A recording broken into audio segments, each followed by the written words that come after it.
Ok, ¿ya se ve? Sí, ya se ve. Ok. Bueno, los objetivos para esta clase de sesión de pediatría van a ser examinar las epidemiologías de las adicciones en México. Vamos a hablar vamos a estimar lo que es lo más común en la población adolescente, en este caso de adicciones, y sobre todo vamos a, en este caso ya al final, deducir las causas, ¿vale? Compilar su cuadro clínico y elaborar un plan de tratamiento. Primero, la definición. Por parte de la Organización Mundial de la Salud, se define como droga a toda sustancia que es introducida en el organismo vivo, por lo cual, por cualquier medio de administración, ya sean clásicos o nuevos, y es capaz de modificar las actividades del sistema nervioso central y el comportamiento del individuo receptor, así como crear situaciones de dependencia o de adicciones. ¿Ok? Este concepto tómalo muy en cuenta porque ahorita vamos a volver a él, sobre todo por lo que es en cuanto a sustancia. Con respecto a adicciones, se puede clasificar en drogas que son utilizadas como las clásicas y las que son consideradas como drogas emergentes. Con respecto a drogas emergentes, esta se define como un conjunto de sustancias sintetizadas de forma clandestina con el propósito de producir, mediante variaciones de estructura química, efectos similares o más potentes que las drogas clásicas y eludir el control normativo que estas últimas están sometidas. Que es básicamente en traducción, una droga emergente no significa que es una droga que no existía y que ahora existe. Son, incluso hasta los autores mencionan que son drogas que ya siempre han existido por el nivel de estudio de farmacológico, pero simplemente es que son más potentes porque son derivados de los originales. Y por eso es que pueden presentar esos efectos más potentes. Con respecto a las ediciones y el CIE-10, esta la denomina como un conjunto de manifestaciones fisiológicas, comportamentales y cognitivas. Es decir, que tienen que ver con el comportamiento y también con lo que es el pensamiento, en lo cual se suma a una droga o de que un tipo o algún tipo de ellas. Adquiere máxima prioridad para el individuo, mayor incluso que cualquier otro tipo de comportamiento, de lo que en el pasado tuvieron un valor más alto. ¿Okay? De estas básicamente menciona la guía de CIE-10 que puede estar acompañado de tres de estas siguientes, que puede ser el deseo muy intenso o vivencia de una compulsión por consumir la sustancia, disminuir la capacidad para controlar el consumo,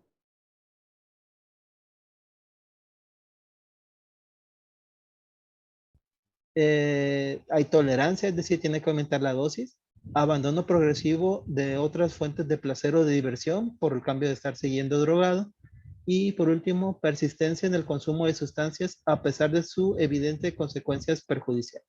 Es decir, sabe que son malos, pero aún así el paciente, en este caso el adolescente, no puede abandonar el hábito. Con respecto a la epidemiología en México, encontré una estadística que viene siendo en este caso publicada en el 2018, pero es de 2016, perdón, del 2019, pero es publicada en sí la estadística en el 2016, en donde se engloban lo que es las adicciones por los grupos de edad. Como pueden ver aquí en la gráfica, déjenme ver si pongo aquí el cursor. Okay. En este caso, con respecto a grupos de hombres y mujeres, como pueden ver, hay un predominio sobre todo en el sexo masculino con respecto al...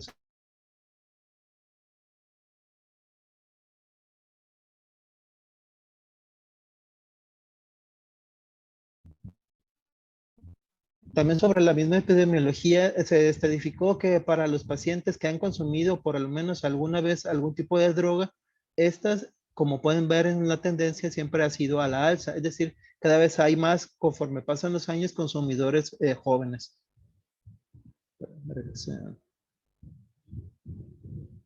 Como les decía, que es la tendencia hacia la alza. Como pueden ver en la gráfica de la derecha, entre los grupos de edad que nos interesan, que son los adolescentes de 12 a 17 años, típicamente el hombre siempre ha estado por encima en cuanto a consumo con la mujer. Y todos, como pueden ver, siempre ha ido en incremento conforme pasa el tiempo. Por eso la importancia que tenemos como médicos de la prevención. ¿Por qué? Porque queremos evitar que esto siga en alza. Con respecto al consumo de drogas, se considera que la marihuana es el principal droga de tipo ilegal que se ha estado consumiendo.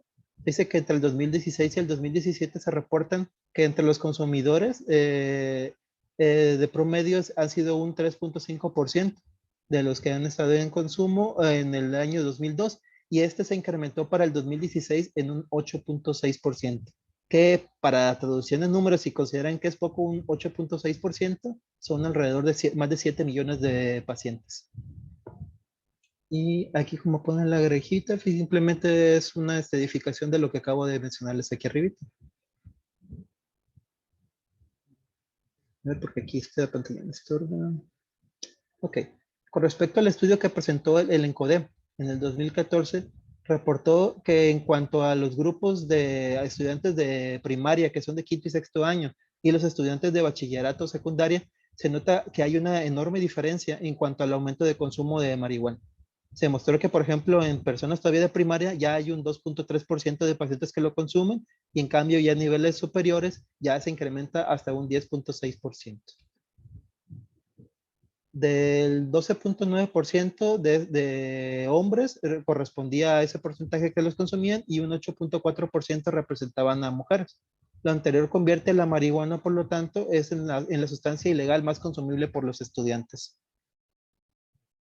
Al igual que lo reflejado en el estudio del ENCODAT, en este caso el 2016, la brecha de prevalencia de consumo entre hombres y mujeres también se ha ido en decremento, es decir, cada vez es más parejo entre los dos grupos, entre los dos sexos. Más sobre la epidemiología en cuanto a otras drogas, se considera que en este caso la segunda droga ilegal más consumida en México es la cocaína. Se ha observado un incremento en al menos 2 puntos porcentuales desde el 2002 hasta el 2016. Y también en sí el consumo de estudiantes de preparatoria con respecto al de secundaria también se mostró que es mayor el consumo de cocaína conforme aumenta la edad. Una pregunta a la audiencia, Sergio.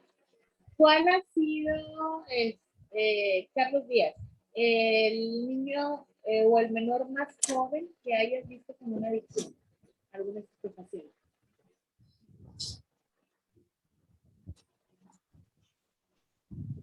Pues con una adicción no he visto alguna, doctora. De alguna droga no. ¿De qué tipo de adicción has visto? Pues no, o sea, en sí no he visto a alguien menor de edad que tenga alguna adicción. A ver, ¿alguien que haya tenido contacto con algún menor con alguna adicción? Al cigarro, doctor, a los niños Al entre tabaco. 11. ¿Cuál ha sido el...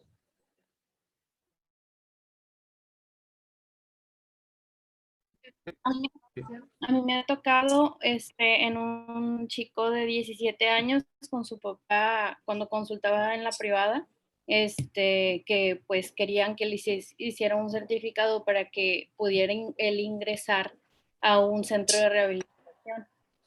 Ajá. Sí, pero ¿Y por qué drogas? por marihuana también. Por marihuana. ¿Alguien más? ¿Alguna otra adicción que hayan visto en un menor? El alcohol. El alcohol, ¿verdad? Obviamente ya hablando de una droga. No sé si se llama internet, pero no se escucha nada. No es el de la doctora.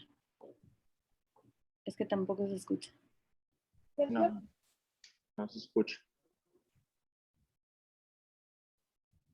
Todavía sigue conectado, si no avanzamos mientras regresa la doctora. Bueno, ahorita que regrese vamos a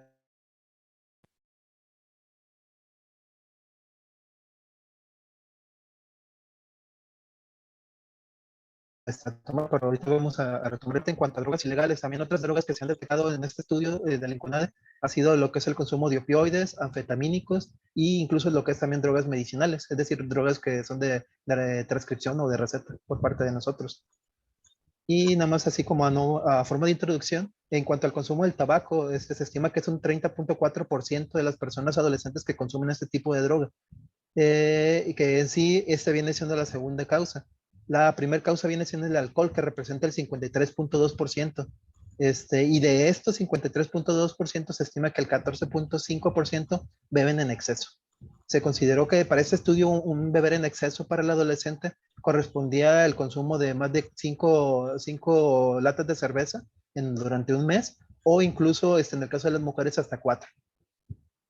Perdón, era una semana, no era un mes. Ahora sí, introducción en cuanto al alcoholismo. El consumo de alcohol se encuentra dentro, como dije, de los principales factores de consumo. Son de los 10 principales en cuanto a factores de muerte y discapacidad en todo el mundo. En el 2015, el consumo de alcohol provocó aproximadamente, bueno, aquí le voy a dar el porcentaje, 6.5% del total de las causas de muerte, y 5.2% por ciento representaba en cuanto a años de vida perdido, según la estadística que presentó Avisa en México. El grupo con mayor carga que se atribuye van entre las edades de los 15 a los 49 años de edad.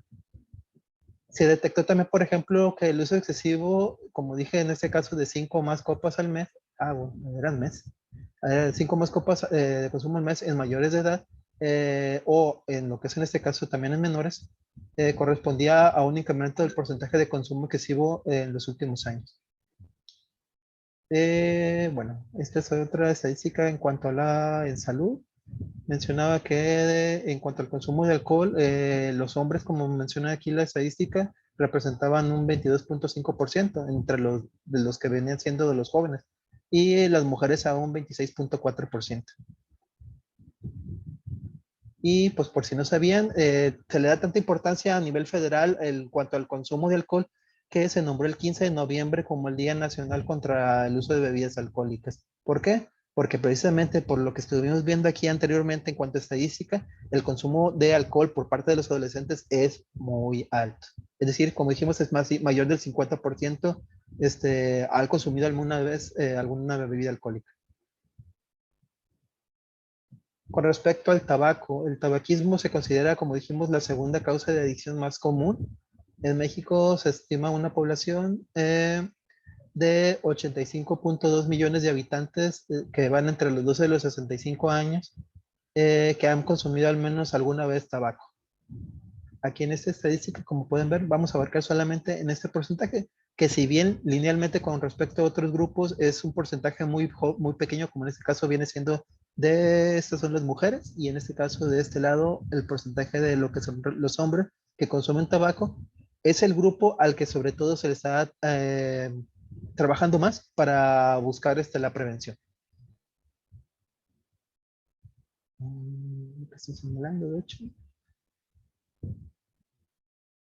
Ok, con respecto a la primera estadística que pueden ver aquí en la parte superior, esta representa los índices de prevalencia de consumo de tabaco entre los jóvenes. En la primer ítem habla sobre quienes han fumado alguna vez en su vida. Menciona que, por ejemplo, con respecto al grupo de mujeres, el 18.6% de todas las mujeres de este grupo de edad han fumado alguna vez. Con respecto a los hombres, en cambio, es este de acá. Representan el 27% de los hombres que han consumido tabaco.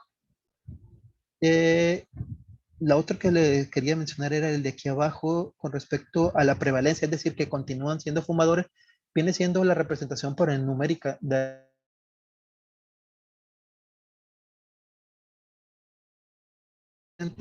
a los que continúan actualmente consumiendo el tabaco.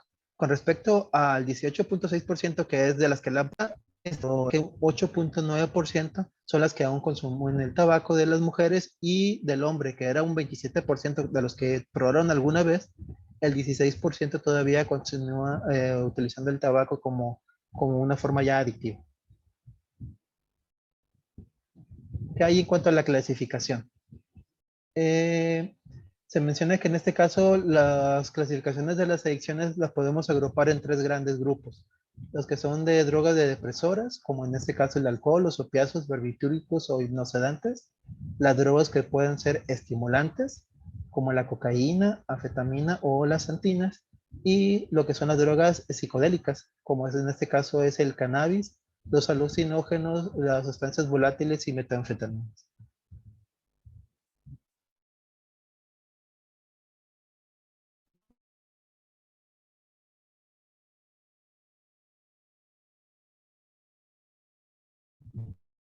De estos, como dijimos, el tabaco, el alcohol y los jóvenes, y además de control de su consumo aparente.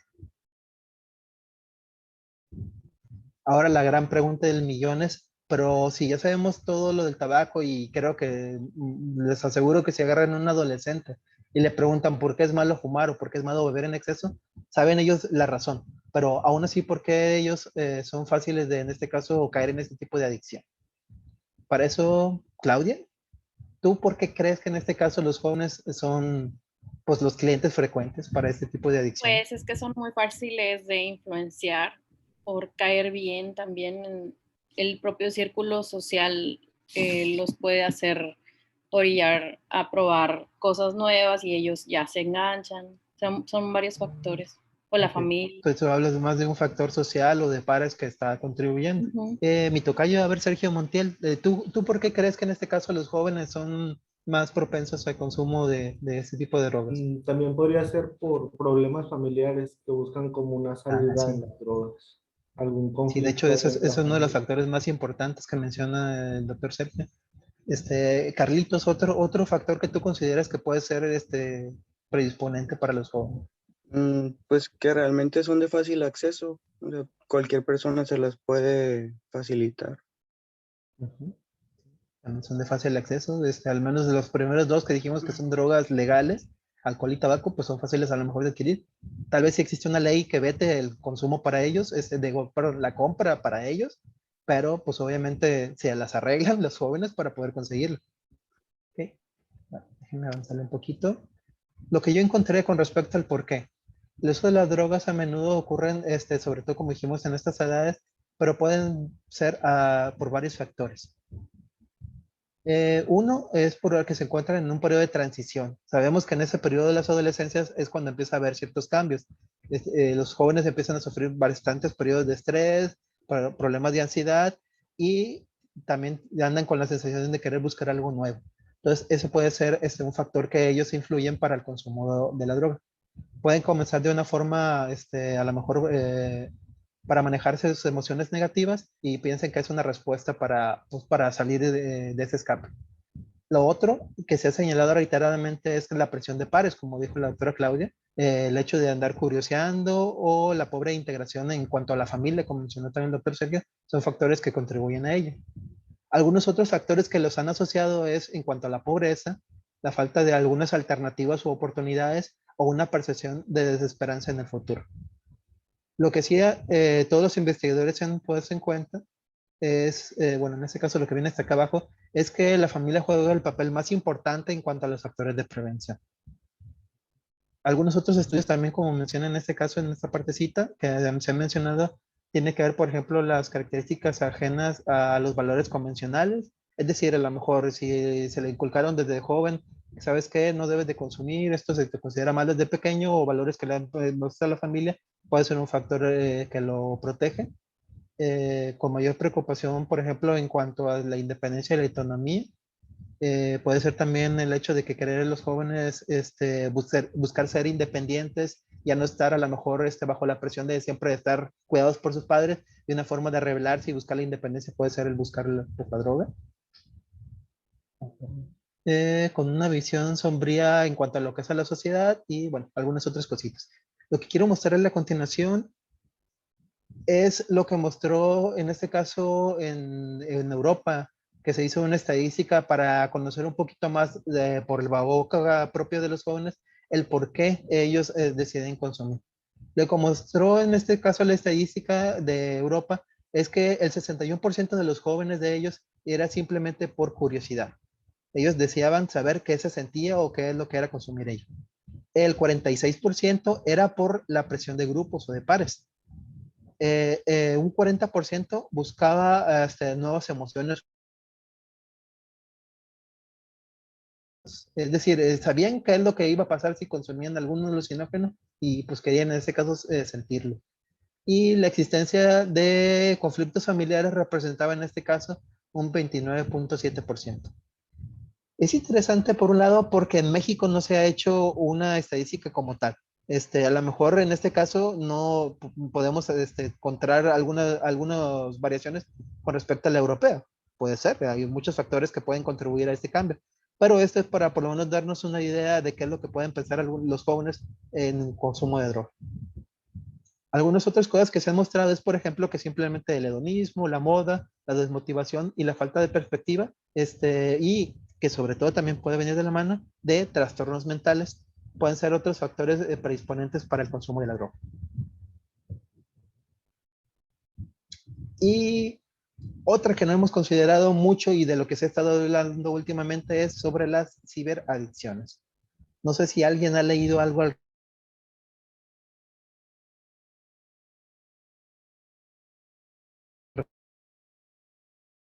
respecto. Xochitl, ¿tú has tenido oportunidad, doctora Xochitl, de leer algo sobre las Realmente leer ciberadicciones?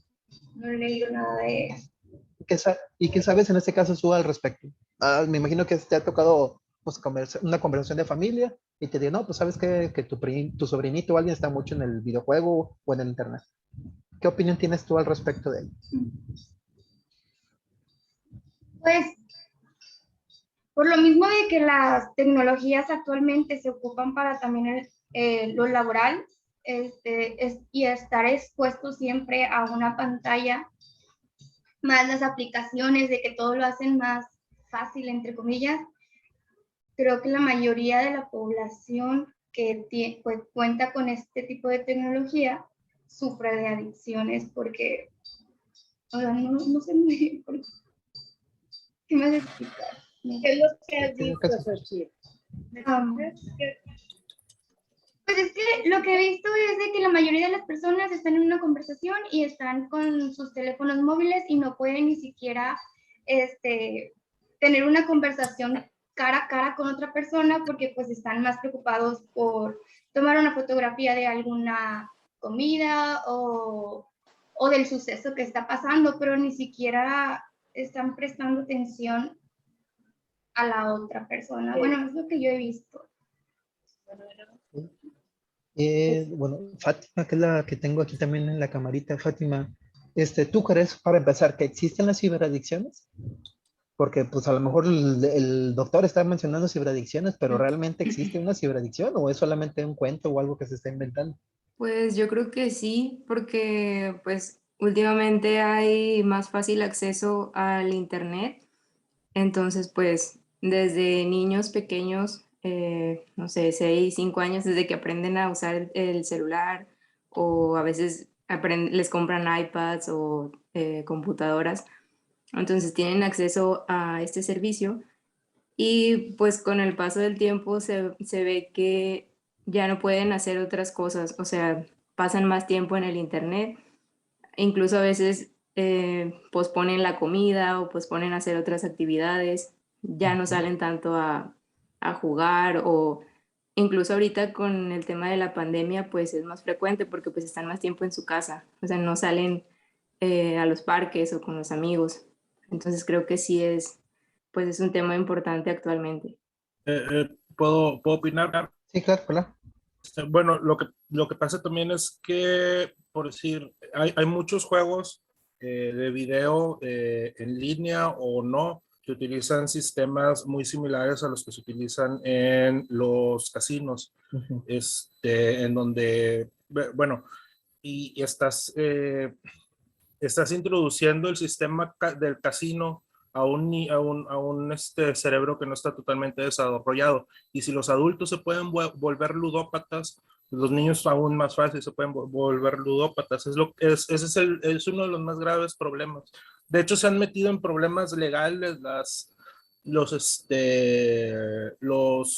creadores de videojuegos por utilizar estos sistemas de casino y vendérselos a los niños y ganar dinero utilizando este sistema porque se vuelven adictos realmente, se vuelven ludópatas los niños. También como los sistemas de redes sociales activan ¿cómo se dice? Los centros de recompensa y de placer, pues también te puedes volver adicto a estas redes sociales. Por decir, si empiezas a subir fotos a Instagram y te empiezan a llenar de likes, vas a sentir placer. Ujú. Y al sentir placer,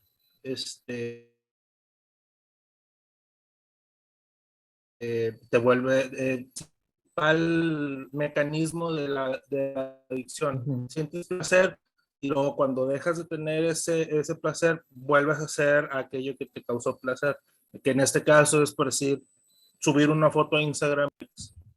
Ok, muy bien. Es correcto lo que dice el doctor Joaquín. Con respecto a las ciberadicciones, son llamadas de diferentes formas: tecnoadicciones, uso compulsivo patológico del Internet, adicciones a las nuevas tecnologías, adicciones a la pantalla, ciberadicciones. Uno de los primeros intentos que se hicieron para, en este caso, conceptualizar lo que es la adicción al Internet, partió del psiquiatra Iván Goldberg en 1995, que incluso por dicho del mismo doctor Goldberg, menciona que él lo dijo de una forma sarcástica o en broma, pero para el 96 pues se mostró que por la parte de Kimberly Young, que en este caso es por el centro de Pittsburgh, que realmente sí existía ese tipo de problema. Para eso, en este caso,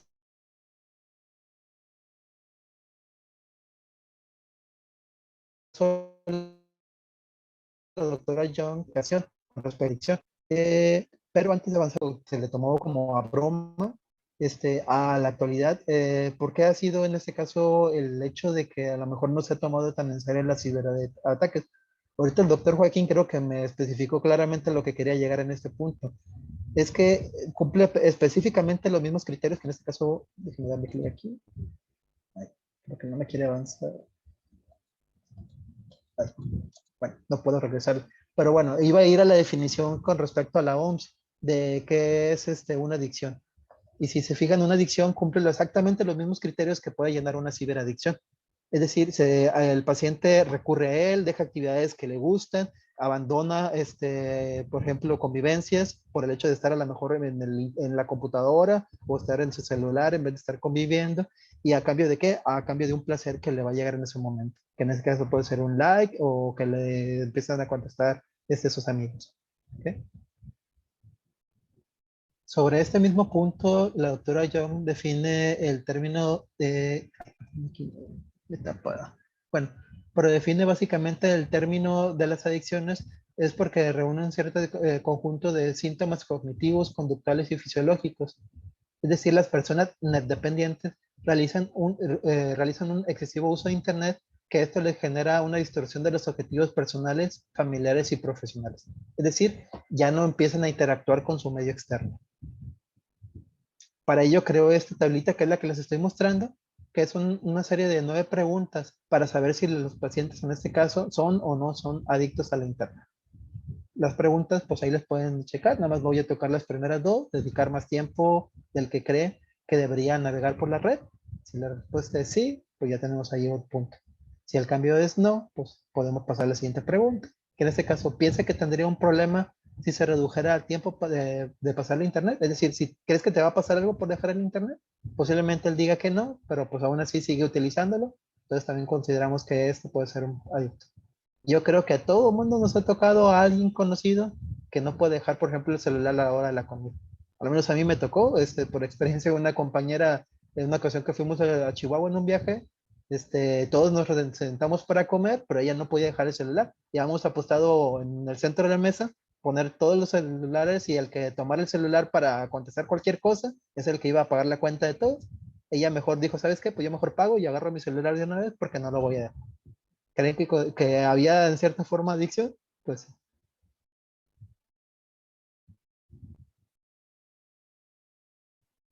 ahora existe un pero. ¿Y cuál es ese pero? Para empezar, no debemos pasar por alto que hasta el momento no existe una unanimidad para la comunidad científica internacional a la hora de considerar la derivaciones de si eso no es una enfermedad, en este caso adictiva. Además de carácter de definiciones operativas, como dijimos, pues todo el mundo la llama de diferentes formas.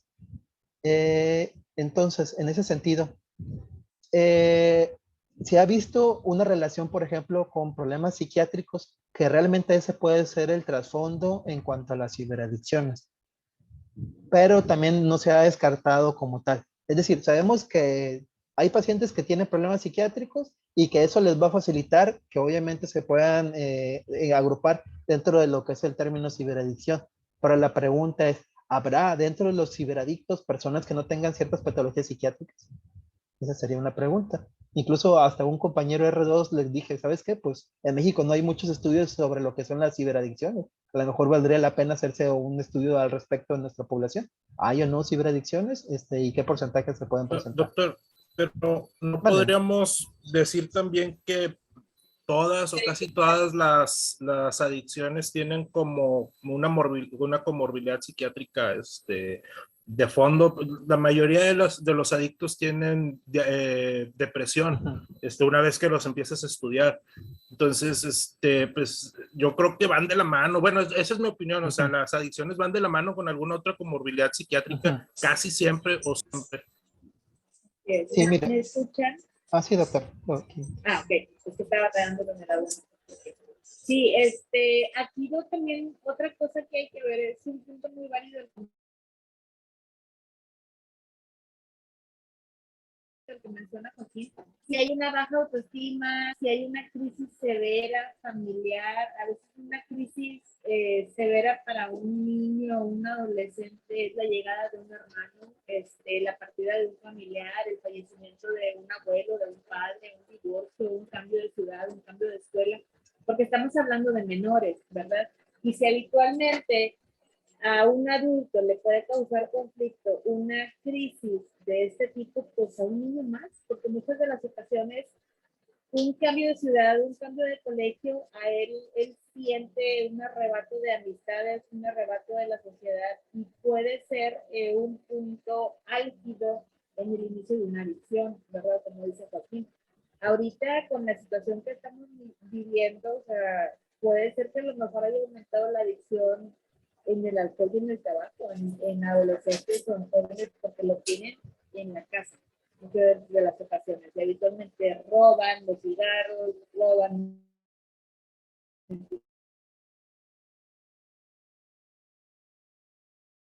De igual manera, muy importante tener un control en el tiempo que están en el trabajo o en la escuela, y muy importante en la revisión de lo que están viendo, en la revisión de lo que están viendo. En muchas de las ocasiones esa visualización es lo que va a hacer que el niño no deje eso. Gracias. Con respecto a lo mismo, otro estudio mostró, por ejemplo, que de los jóvenes de 14 y 16 años que tuvieron en este caso una puntuación de 28, recuerdo al CIUS, de estos el 21% de la población era escolar, que representaba el 4.6% de esta encuesta. Mostraron que tenían ciertas adicciones a los juegos y también a su vez al internet, que representaba el 6.4%. Y de estos, como pueden ver aquí en este caso, señalándolo, el 13.6% respectivamente, eran los grupos, estos dos grupos, perdón, quise decir, estos dos grupos englobaban los que, por ejemplo, eran adictos a lo que es al internet. Bueno, de esto lo que me interesaba más que nada era la parte de aquí abajo, donde hablaba de cómo se distribuyen en cuanto a las adicciones. Por ejemplo, con respecto al uso de teléfonos móviles, se mencionaba que la mitad de los adolescentes hacen uso inadecuado de lo que es el teléfono móvil. Con respecto al WhatsApp, el 43.5% de los adolescentes expresaba una conducta problemática con respecto al uso del WhatsApp, de redes sociales, ya sea Facebook, Instagram o cualquier otro. Era alrededor de un 40% que presentaban un problema adictivo a él. Con respecto a los videojuegos, es un porcentaje muy similar a lo que era el de las redes sociales, entre los dos. Y con respecto a los juegos de azar, este se mostró de un 5% para adolescentes que jugaban con mucha frecuencia en web, y apuestas deportivas cerca de un 12%. Pero como mencionó el doctor Joaquín, últimamente sí, yo lo había escuchado que hay nuevas plataformas de videojuegos que realmente es una forma enmascarada de introducir a los juegos de azar. Entonces a lo mejor incluso esto ya para estas fechas, que este fue del 2014, pues podría hacerse una nueva estudio aquí en México. De hecho también, a forma de comentario, tampoco existe una encuesta aquí en México que nos hable de cómo está la distribución, al menos no a las que yo estuve encontrando hasta ahorita. Pero en este caso, ¿qué hay sobre los videojuegos? Los videojuegos, esta sí se ha considerado como para incluso ingresarlo dentro del CIE, en este caso el CIE 11, por parte de la Organización Mundial de la Salud. Para ello ya lo llamó como un trastorno a los videojuegos, como un trastorno mental y que se define como un comportamiento persistente o recurrente de juego, ya sea online o en la oficina, y que se manifiesta a través de 3 signos. Los 3 signos que al menos tiene que tener un paciente para considerarlos puede ser la ausencia del control de la conducta de juego en cuanto al inicio, la frecuencia, la intensidad, la duración, finalización y el contexto en el que se juega. El segundo punto, prioridad que se otorga a los juegos frente a otros intereses vitales y actividades diarias. Y el tercero, persistencia de la conducta o el incremento de esta a pesar de las consecuencias negativas asociadas. Imagínense, vamos a suponer, porque y espero que nunca ocurra ahí en la unidad, pero imaginemos que tenemos a un residente que sea adicto a los videojuegos y que estando nosotros en consulta, él está jugando ahí con su celular al videojuego. Para empezar, bueno, en este caso el último punto, ¿creen que va a ser una conducta negativa para él el hecho de que se le descubre que esté jugando? Pues obviamente sí. ¿Por qué? Pues porque eso puede ser una acreditación de una sanción. A lo mejor él lo conoce, pero aún así está jugando. Entonces ya que debemos considerar que en esta fase pues ya está dentro de este tipo de adicción. Segundo punto, la prioriza sobre algunas otras actividades. A lo mejor en vez de ir con algún compañero R1 para platicar porque está en un momento libre y no hay paciente, pero él prefiere estar en el videojuego, pues ahí ya tenemos otro punto, prefiere estar allí. Tercer punto, el primer punto que es el que inicié y ahora no quiero terminar, sino hasta que llegue hasta cierto nivel. A lo mejor llega a ese nivel, pero todavía quiere continuar, y pues nunca tiene fin. Entonces ya con eso automáticamente tenemos a alguien que ya cumple los criterios para un trastorno de los videojuegos. Esta misma estadística mostró con respecto a la distribución de prevalencia en el uso compulsivo del Internet. Aquí en este caso los agrupó que entre los 14 y los 18 años, el 21% de ellos presentó adicción. Y con respecto al sexo, se vio más común en este caso en mujeres que en hombres. Y con respecto a la distribución de la edad, aquí pueden ver que varía mucho entre los 16 y los 18 años, que incluso a lo mejor podemos englobar aquí desde los 15 hasta los 18 años como los grupos de mayor predominio en cuanto a las adicciones. La prevalencia en este caso que pueden ver aquí, que entre el 2014 había un 14.4%, esta se incrementó para el 2016 en un 21%.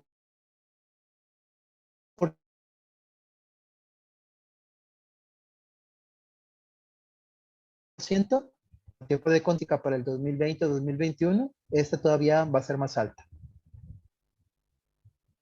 Ahora, con respecto a todas las adicciones, ¿cuál es el cuadro clínico típico que puede presentar un paciente que es adicto? Bueno, el paciente cambia su comportamiento, deja de hacer las cosas que disfrutaba por hacer esta nueva actividad o utilizar esta sustancia, tiene problemas en la escuela, puede robar dinero, cambia las amistades, ¿qué más?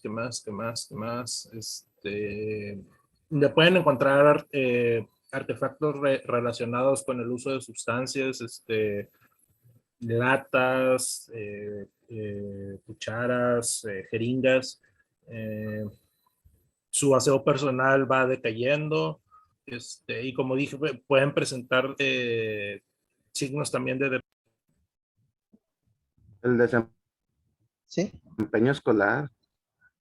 Que el desempeño escolar empieza, si a lo mejor era un alumno que podía tener unas buenas notas o promedio, empieza de repente a bajar. Las amistades también, empieza a cambiar los grupos de amistades. Si tenía un grupito de amigos que eran los más cercanos, de repente empieza a llevarse con algunos otros jóvenes, que incluso algunos de esos jóvenes también pueden ser que ya son conocidos, que utilizan algún tipo de droga.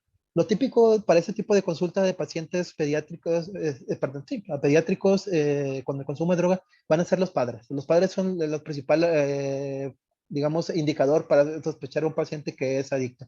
Ellos son los que se van a empezar a dar cuenta de este tipo de cambios. No es realmente, por lo que se menciona en los estudios, es muy, muy poco común que un propio joven por propia iniciativa acuda a consulta. Lo regular es que el padre venga y traiga a su hijo para la consulta. Y pues bueno, aquí en esta tablita pues engloba mucho de lo que mencionó el doctor Joaquín y el doctor Clemente con respecto a lo típico que vamos a encontrar con los adolescentes, con respecto al desempeño escolar, a desinterés en actividades que eran antes cotidianas, cambios de sus rutinas, la selección de amigos, su personalidad también empieza a cambiar, su comportamiento, cada vez prefiere estar siempre solo y encerrado en su cuarto, y algunos hallazgos pueden ser, por ejemplo, que empezamos a encontrar papelillos de cigarros, algunas pipas, frascos de medicamentos que sabemos que él no está tomando pastillas. Como dije, todas estas cosas son que los mismos padres nos van a indicar. Con respecto al tratamiento, el tratamiento siempre se ha mencionado que no es algo fácil. Incluso los primeros tratamientos que estaban manejando se consideraban que incluso fueron obsoletos para manejar a los jóvenes con adicción. Lo que se sabe ahora es que no existe un tratamiento como tal, sino que es un tratamiento multiprofesional y multidisciplinario. No es solamente que el médico familiar o no solamente que el pediatra va a tratar y él es el que lo va a llevar adelante, sino que tenemos que apoyarnos de muchos profesionistas. Puede ser el psicólogo, puede ser el psiquiatra, puede ser el nutriólogo a lo mejor, puede ser alguna otra especialidad, si encontramos que puede ser parte de acompañante del problema de depresión de nuestro paciente, pero la depresión viene porque sabes que tengo problemas de acné y eso me hace que me aísle y al aislarme mejor prefiero escaparme de una forma que en este caso consume droga. O sea, la mejor parte obviamente de tratar eso también va a ser tratar, por ejemplo, con un dermatólogo y ver tratarle su problema de acné severo, por dar un ejemplo. Lo importante también aquí en el tratamiento tiene que ver con lo que es los términos de decisiones de Pochansky y Di Clemente. ¿Alguien ha escuchado los términos en este caso, de toma de decisiones de Pochansky y de Clemente? R2 han tenido, yo creo que eso incluso lo tuvimos en el examen profesional, ¿se acuerdan? ¿De qué trata?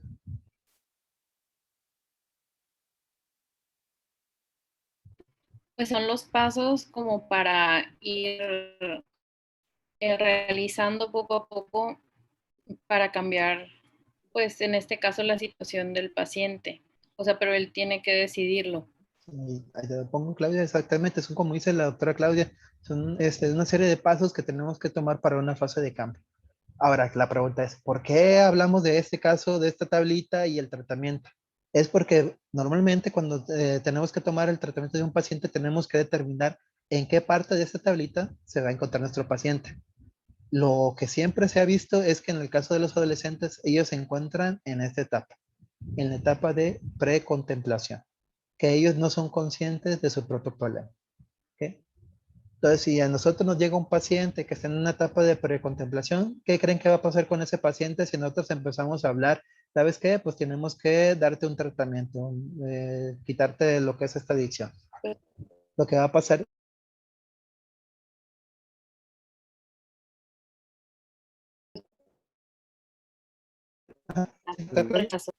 Negar el tema. Exactamente. ¿Por qué? Porque no. Entonces, lo primero que tenemos que hacer es conversación empática. Es decir, tratar de empezar a hablar con nuestro paciente, tener una entrevista motivacional, conocer su punto de vista, saber por qué está así. No es solamente decir, ¿sabes qué? Ya deja de fumar, listo. Ya con eso fue la consulta, llena la hoja y siguiente paciente. No, es algo que realmente requiere tiempo, no es algo solamente así porque sí. ¿Okay? ¿Y por qué? Porque, pues, como les digo, una etapa de procontemplación simplemente el paciente no es consciente de que él tiene un problema. Una vez que superamos esta etapa, entonces ya cuando estamos en la contemplación, es cuando entonces sí empezamos a tomar lo que son un paso por paso, los escalafones para tratar de, en este caso, llegar a un cambio, que en este caso, en nuestro cambio va a ser suspender o dejar definitivamente lo que es la adicción. Hay que tomar en cuenta también en estos escalafones que hay pacientes que van a tener recaídas. ¿Okay? Incluso a veces hay que ser consciente con nuestros pacientes el comentarles que sí, a lo mejor ya estás dejando el alcohol, pero ¿sabes qué? Pues te tentaron y otra vez volviste a caer. Es parte normal de este escalafón. Por aquí lo importante es que estas caídas tienen que volver a iniciarse nuevamente todo lo que es el proceso. ¿Ok? Y bueno, eso es en sí en general con respecto al tema de las adicciones. Muy No sé bien, si hay... Sergio. Ajá. Yo creo que un tema bien importante más ahorita en los niños, ¿verdad? Uno pensaría que no vamos a encontrar este tipo de problemas o adicciones en los menores y tan variadas que es este panorama de adicciones en ellos. Y obviamente las complicaciones, las repercusiones que pueden llegar hasta la muerte de un menor, el no darse cuenta, el no manejar a tiempo, el no detectar a tiempo. Obviamente el problema se tiene que manejar desde casa y con el profesional de la salud y escuela y familia y todo, ¿verdad? Pero es algo real, es algo que vivimos y hay que orientar de manera adecuada a los padres. Aquí en trabajo social, hablando de manera institucional, obviamente, en trabajo social tiene contactos con centros de adicción, algunos altruistas, algunos de cobro, obviamente, pero se canalizan los pacientes que lo necesitan, ¿verdad? Y obviamente directamente en tercer nivel, pues también se le da manejo con chicos y personas. No sé si tengan alguna duda o comentario. Un viernes muy intenso de muchas clases. ¿No? Chicos, compartan por favor la información del Facebook, del concurso de dibujo. Ya acabamos de poner los premios de la segunda convocatoria y a las 2 de julio publicamos a los que tienen ganadores. ¿Ok? Sí. Bueno, pues eso sería todo. Muy bien, Sergio, muy bien la clase y muy bien las aportaciones de todos los demás. ¿Ok? Sí, gracias. Gracias. Bye, bye. Buena clase. Gracias.